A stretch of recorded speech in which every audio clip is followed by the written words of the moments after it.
Oklahoma stays undefeated, but they've got some poor decision-making from Michigan to thank for it. And Jeremiah Fears. He's real good.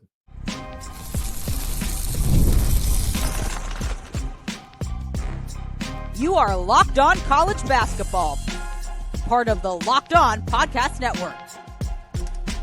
Your team every day. Hey there, what's up? Welcome into the Locked On College Basketball Podcast, the only daily national college hoop show out there. I'm your host, Isaac Schade. You're joining me at the place to get your college basketball content every single day. It's all part of the Locked On Podcast Network. Thanks so much for making us your first listen or watch of the day. I want to remind you that you can catch every episode ad-free on Amazon Music.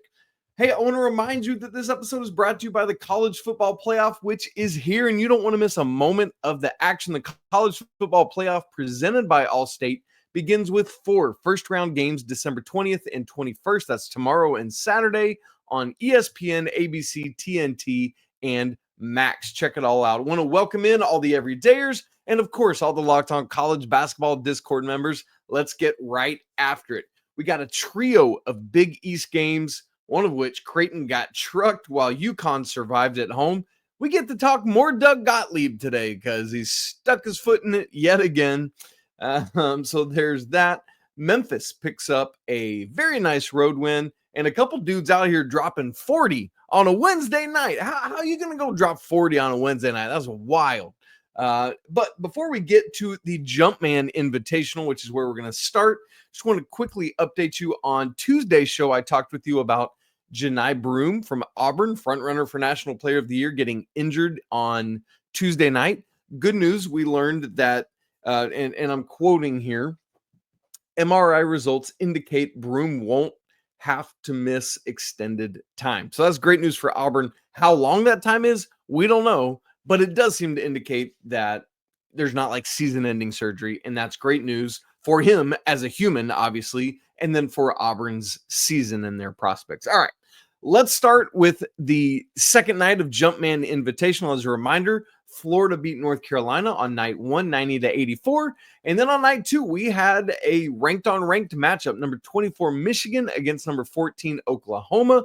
Sooners favored in this one, and they come out with an 87-86 victory. And y'all, if you weren't watching this game, it was wildly entertaining. You need to make sure to go back and do it. And before we get into talking about the game itself, the SEC collectively, the 16 teams, are now 155-20. Yes, combined, the SEC teams have only lost 20 games and they've won 155. That is insanity, but that's where we're at. Now, what's funny is for the second straight year, Oklahoma comes into this game unbeaten.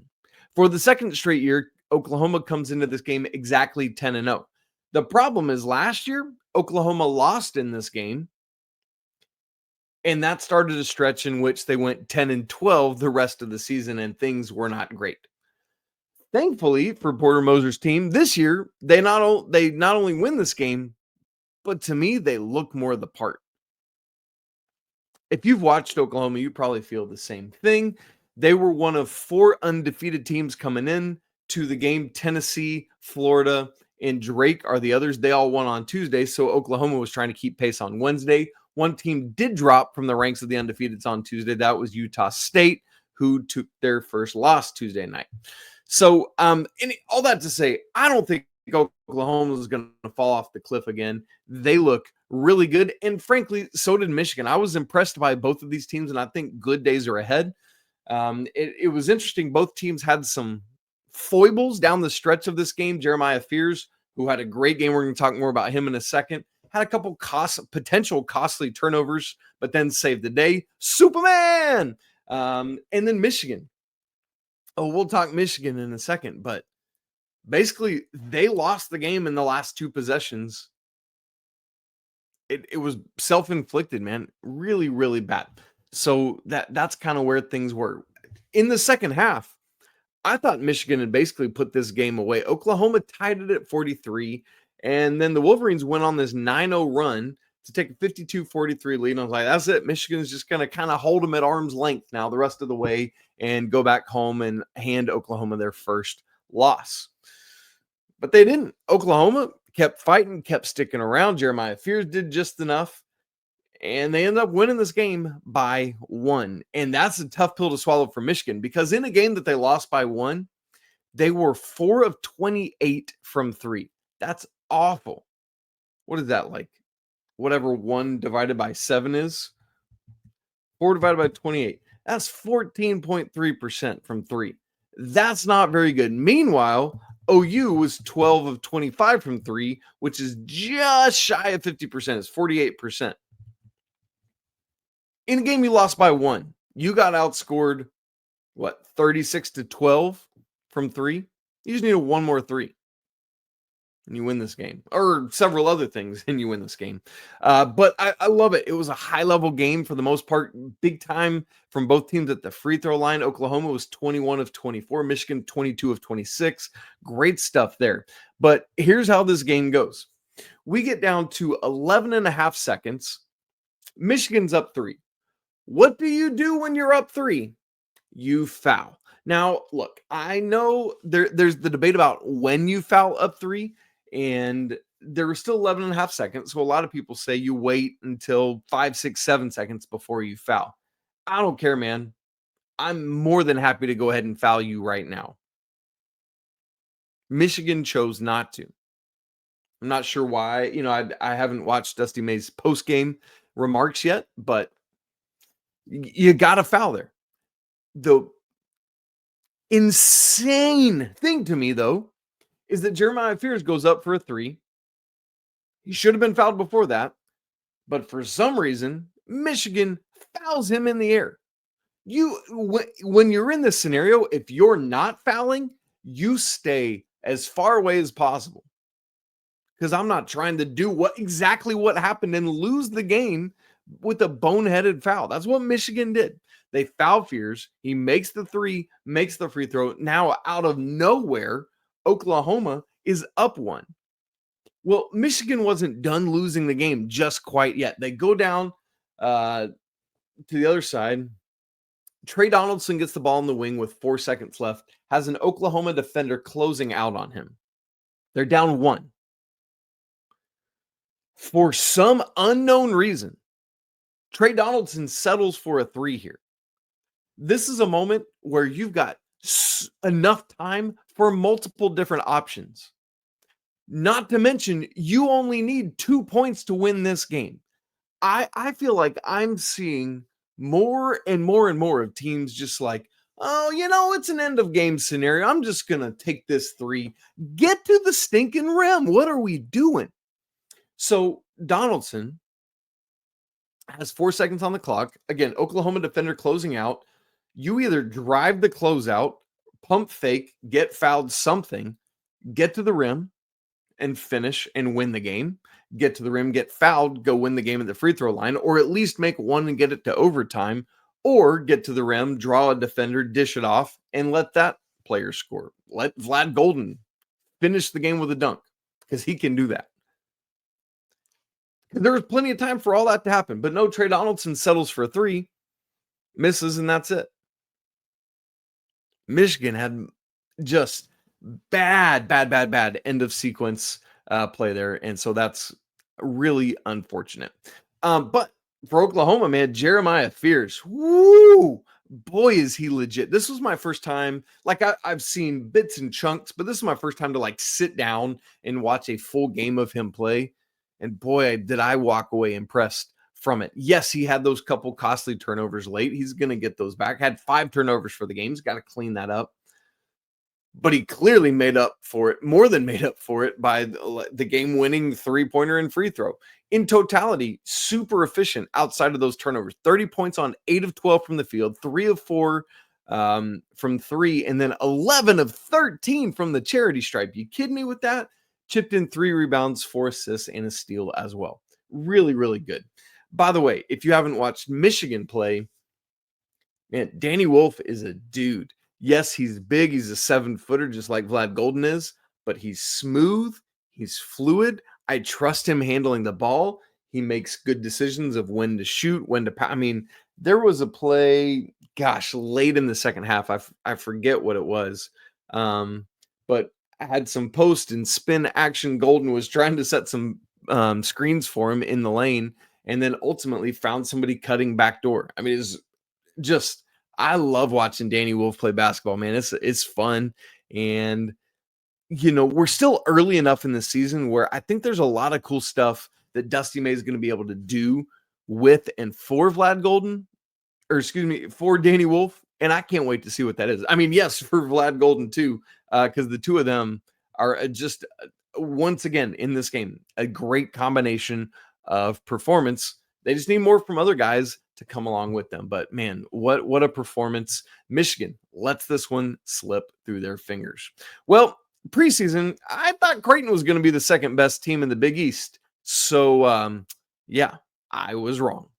We'll talk about that and the other Big East action from Wednesday night coming up in just a second. Right after I remind you that it's that time of the year, the college football playoff is back, and you're going to be able to watch it on TNT. That's great. And with the newly expanded 12-team format, it's guaranteed to be bigger and better than ever, bringing you all the hard-hitting, high-flying excitement that you love. TNT Sports coverage of the college football playoff begins this Saturday, December 21st, starting with the college football playoff kickoff show presented by AT&T at 11 a.m. Eastern. And that leads into our first matchup where the Southern Methodist University Mustangs, that's SMU, heads up to Pennsylvania to battle the Penn State Nittany Lions at noon. Following that, the Clemson Tigers head to Austin looking to upset the Texas Longhorns in a showdown at 4 p.m. Eastern. Don't miss a moment of the action. Watch the college football playoff presented by Allstate live on TNT, True TV, TBS, and Max. So we have the SEC getting yet another big-time win. I guess they kind of swept the Jumpman Invitational with Florida and Oklahoma both winning.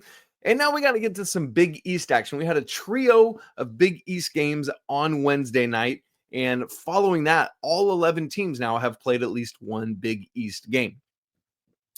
We'll get to UConn in just a second. I actually want to start with Creighton visiting Georgetown, and the Hoyas absolutely cooked these Blue Jays, which I guess I shouldn't say because we shouldn't eat Blue Jays. That's bad. But absolutely cooked them, 81-57. This was a 6-point game at halftime. Georgetown led. You kind of expect that from a team hosting a conference game, but then it's like, I expected okay, Creighton's going to get it figured out, turn it on in the second half. And that didn't happen. It was the exact opposite. Georgetown won the second half by 18 points. Creighton, you think Creighton and Greg McDermott, you think offense, you think we're pouring it in. They didn't get to 30 points in either half of this game. Now, I know, with the Pop Isaacs injury, there's so much to figure out and change and whatever. Fine. But Georgetown grabbed the lead late in the first half of this game, and that was it, man. Never looked back. I was shocked by this result. I thought Creighton would be competitive, and in the second half, man, they just let it slip away. Looking at the Georgetown side of it, man, Micah Peavy, Jaden Epps both dropped 20-plus points. As for Micah Peavy, quadruple double type numbers we're talking about here. 20 points, 8 boards, 8 assists, and 7 steals. I mean, that's crazy town. Great stuff for Georgetown to get things up and running. We want to see these programs that were used to being good be really good. And so I'm really happy for Ed Cooley to get this win. For Creighton, Stephen Ashworth drops 21 points. It's just not enough. Goose had a goose egg. That's what he does, man. 8 total bench points from Creighton. That sounds like something that would have happened last year. That's not going to do it, man. Creighton's got to get more from other guys as well. As for Creighton, they next host Villanova on Saturday, and then Georgetown has Seton Hall on Sunday. So that's where we're headed next for both those teams. All right. In the other game that almost, this probably would have led the show, honestly, almost was an upset. Xavier at number 11, UConn. UConn holds on 94-89 at home in overtime. Now 27 straight home wins. This game was absolutely wild. And what I loved about it, kind of what I talked about with the Michigan Oklahoma game. It was just a good game, back and forth. Lots of good shot making. Jeff Borzilla from ESPN noted this. Starting at the 12:03 mark of the second half, you ready? UConn and Xavier combined to make 18 of their next 21 shots from the field and 9 of their next 10 three-pointers. 3 total missed shots over the next 9 minutes of basketball action. Man, that's what we need. That's what we need college basketball to be for people to want to tune in and see the product. Thankfully, this is a UConn game where that's happening because people are already like, I want to tune in to see this Dan Hurley character, who, by the way, we'll get to that in a second, but kind of had another episode. And so I love that. In regulation, 11 ties, 22 lead changes. Like that's what we need. We need these highly competitive games throughout the season, November, December, and then on into conference play like this is turning into here. Where I said I want to get to Dan Hurley is, man, unfortunately, the end of regulation was marred by some bad foul calls, either ones that should have been not or ones that weren't that were called. It was bad. It started with Liam McNeely going to the line, 12.6 seconds left. At this point, the game was tied. Bill Raftery on the call was like incensed about it, and I love it. Like McNeely was fighting around the screen, and I forget who the Xavier defender was, but kind of reached out a little bit to stop his path. And I get it, but it wasn't a situation where a foul needed to be called. It wasn't. But McNeely hits both free throws, and it's like, man, that's going to be the story of this game. Fortunately for these refs, they call another ticky-tack foul, another cheapie on the other end, and Xavier hits both of their free throws as well. So we're tied up. But then UConn comes down on the other side, has a shot to win the game, and it looks like, I think it was McNeely, if I remember correctly, that looks like he got tripped up, like non-inadvertent contact, like could have been called and wasn't. And Dan Hurley, understandably incensed by this, but he Dan Hurley'd it, man, like just got a little bit too crazy. And then the ref didn't help situation by like going and hanging out in UConn's huddle. Man, you just got to de-escalate these situations, get out of there and go away. So it's just weird that there was no foul called for McNeely there after those two cheapies. I thought that last end of regulation foul was more of a foul than either of the two. They had literally just called on the two possessions before. We got to be better. We got to be better than that, especially when you're dealing with a Dan Hurley coach team, especially when you're dealing with the back-to-back reigning champions. Man, that's not going to cut it. Anyway, we go on to overtime. UConn basically dominates. Xavier had a shot. They were down 5 with like a minute to go, and then they just had a possession where they were just kind of floating around the rim, or around the perimeter, not running intentional offense. And that was that, basically. UConn, I feel like, got a steal on that possession, and we're done. So for the Huskies, since that debacle on Maui, they've now won 5 in a row. Their next 2 games are at Butler, at DePaul, both winnable games on the road for UConn. And so we'll see if they continue to do work. Obviously, they struggled a little bit here, but Xavier's a strong team, right? Like a lot of people are expecting Xavier to be, top 2, 3, 4 in the Big East. So we'll see with that. As for those Minutemen, they've now lost 4 of 6, which is part of why I've been like, I don't know. And next up, they host Marquette on Saturday. That's not going to probably go well. Then they get Seton Hall. That should be a win for Xavier, but you got to take advantage of those moments.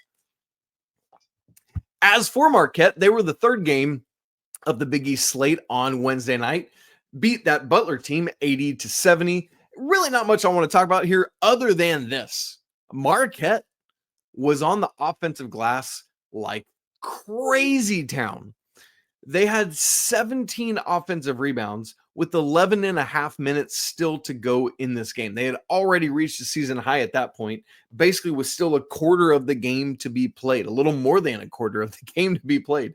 And they only got 3 more offensive rebounds the rest of the game, but still, they finished with 20 offensive rebounds. They had more offensive rebounds than defensive rebounds. You just do not see that happen.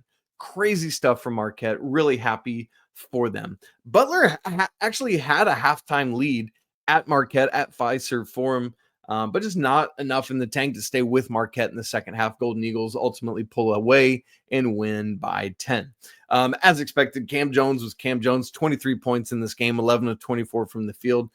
Had a rough night shooting from 3, 1 of 7, but chipped in other ways. 7 boards, just 1 turnover, 5 assists, and 2 steals. So really nice game from another, we talked about Johni Broome there, from another National Player of the Year candidate. Both those guys, Cam Jones and Johni Broome, well on their way to All-American status.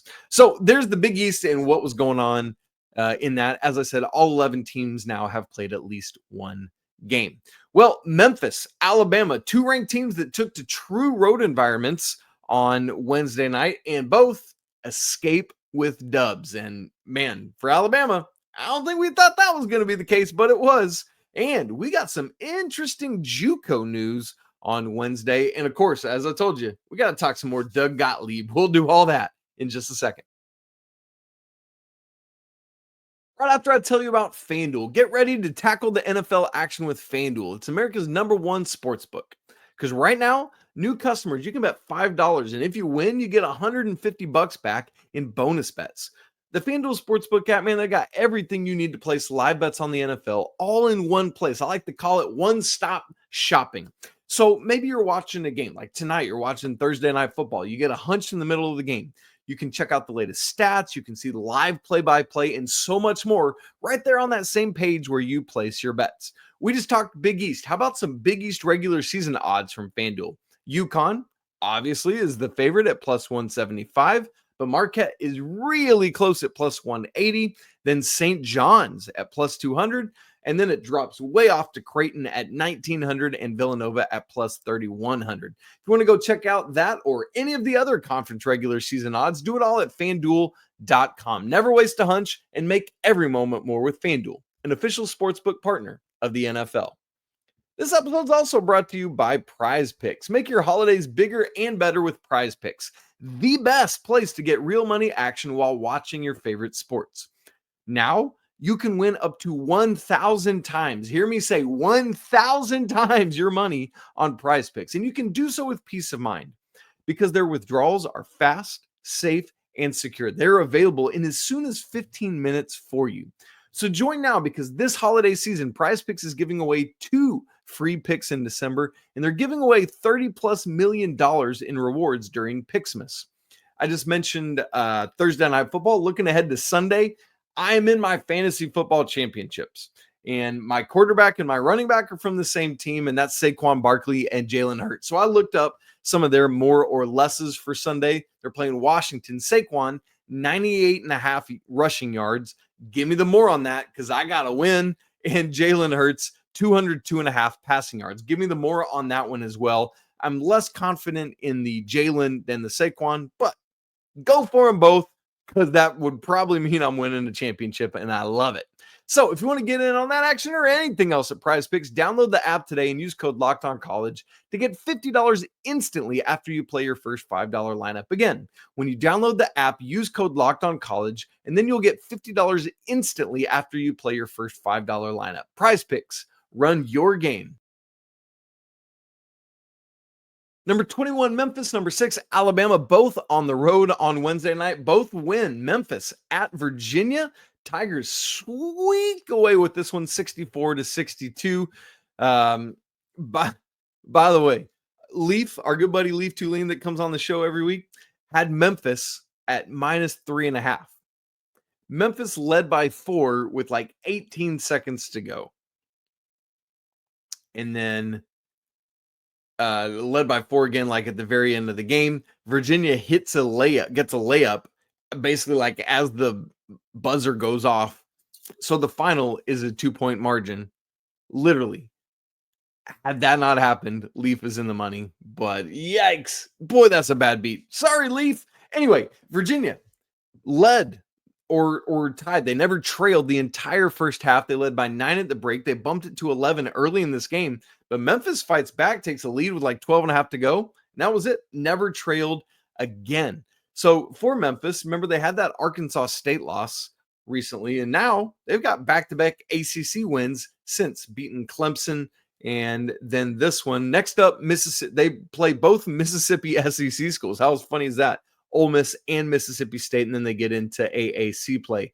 As for Virginia, they fall to 6-5. They got one more non-con game, American. That's a game they should win. And then they host NC State and Louisville to kick off ACC play. As for Alabama, they go on the road to North Dakota, favored by 24.5. And I'll just tell you right now, they didn't come close to that number. I was less worried about them covering and more worried about them just winning. They end up winning by 7, 97-90, but it was not like this game was tighter than that. That 7-point margin is just a function of a parade of free throws at the end for Alabama. But the reason for playing this game, it's a homecoming game for Grant Nelson. And it was cool. And, had a great performance, shared the high score for Alabama along with Mark Sears. They both had 23 in this game. So encouraged to see that. And for Sears, it was a double-double, not for Sears, excuse me, for Nelson, a double-double, 23, 10 boards, 2 assists, and 3 blocks. Great stuff there from Grant Nelson on an efficient 9 of 14 from the field. Didn't find the net on any threes, was 0 of 4 from there, but 5 of 6 from the free throw line. And look, while Grant Nelson was kind of the feel good story because of the homecoming, this game was about Trayson Engelstaff from North Dakota. Career high 40 points. Yes, a 40 burger on 15 of 30 shooting, 8 of 18 from 3, and 2 of 2 from 2, man. It was wild to see hit one of those 8 threes was a late 3 to help tie this game up.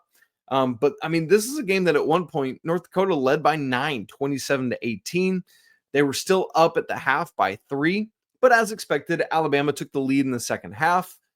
And I thought, all right, this is, now they just start pulling away, but they never did, man. North Dakota just always kept reeling them back in. And it was like, Bama, you go mess around and go get beat here at North Dakota. It didn't happen, but there were multiple ties, tied at 78 with 4:15 to go, tied at 85 with just, about 2:30 left in this game. But then it got to the point where Alabama kept getting some offensive rebounds, notably from Grant Nelson, and just doing the things to win. And that's where it came down. So gritty performance by Alabama. Again, kudos to Nate Oates for playing this game. I love to see stuff like that. Alabama, they've got 2 losses, but Purdue and Oregon losses you can swallow. Next games for them, Kent State and South Dakota State. Speaking of dropping 40, I told you there were 2. Donovan Dent from New Mexico dropped 40 in the Lobos 78-71 win over VCU. A great night from him. Really solid stat line. Great stuff there. I had told you to watch, just keep an eye on, I think is how I said it, Samford visiting Arizona. Yeah, there was no need to. Arizona wins that game 96-64. Samford definitely did not stay within that 19.5 points as I thought they might. Probably my favorite game of the night, not necessarily to watch just because of the hilarity of the conference affiliations, now was the last game of Division I play on Wednesday night. It was my favorite West Coast Conference versus Big Ten matchup, and that's Wazoo at Washington State. Huskies pull away 89-73. But the game that I'm really glad lived up to the expectation I had for it was Bradley sneaking by San Francisco 66-64. That was my under-the-radar mid-major game to watch for. Man, did it live up to the billing. Canisius, we talked about them being winless. They still are. Went to Loyola Chicago and then did better than they should have. They were 24.5-point underdogs, only lost by 12.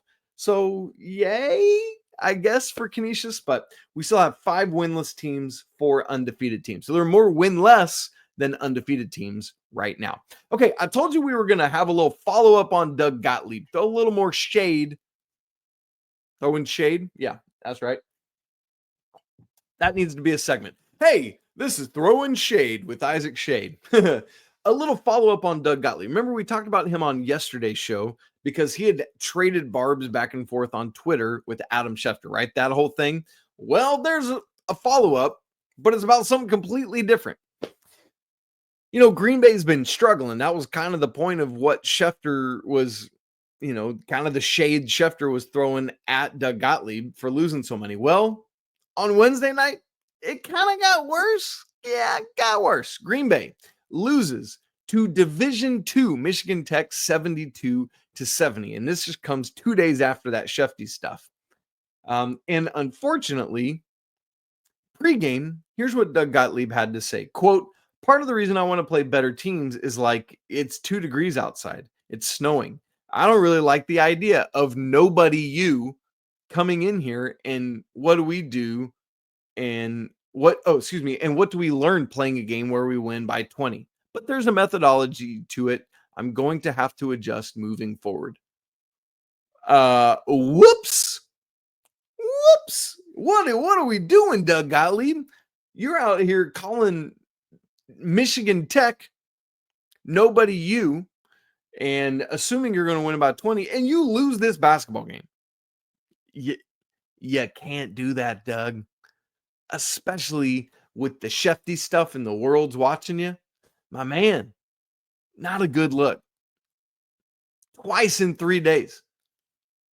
Homie, we got to get this together. So anyway, there's some Doug Gottlieb. I did not think we'd be talking that much Green Bay in the middle of the season, but here we are. One last thing, really quick. I just want to say there was a ruling on Wednesday about JUCO players. I first saw it from Kentucky Sports Radio's Matt Jones, so I'll just quote to you his tweet. He said, quote, big ruling by a court today that JUCO athletes who play college sports retain, here's the kicker, all 4 years of NCAA eligibility, even if they play a year or two of JUCO.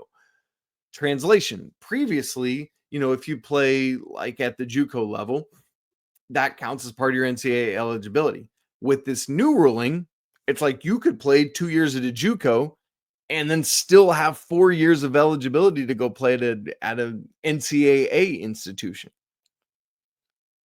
So just as we phase out COVID, here comes this. So guaranteed there are going to be coaches who are going to utilize this. Guaranteed there are players in college right now who are going to look at this and say, oh, I've got another year I can play next year. So anyway, just something to be aware of. We'll unpack it more as more information comes out about it, but I wanted to make sure you had seen and heard it. As for tonight's action, not really much going on. No top 25 teams playing on Thursday night, so nothing really to preview for you. Obviously, on tomorrow's show, we'll recap if there's anything crazy that happens, but mostly get you ready for another loaded weekend. Saturdays in December are great for college basketball, so we'll talk about all that coming up. All right, guys, if you haven't subscribed to the show on YouTube, please make sure you do that so you don't miss a second of Locked On College Basketball. If you prefer to listen, man, go ahead and subscribe on your favorite audio platform as well. If you're not joined the Locked On College Basketball Discord community, man, that's the place to be. That's where we're talking college basketball all the time. It's a great place. The link is in the show notes. Absolutely free to join. All right, gang, apologies to the lawyer family. Let's go Wildcats. I guess tonight that's the Arizona Wildcats. We'll talk again tomorrow, but until then, peace.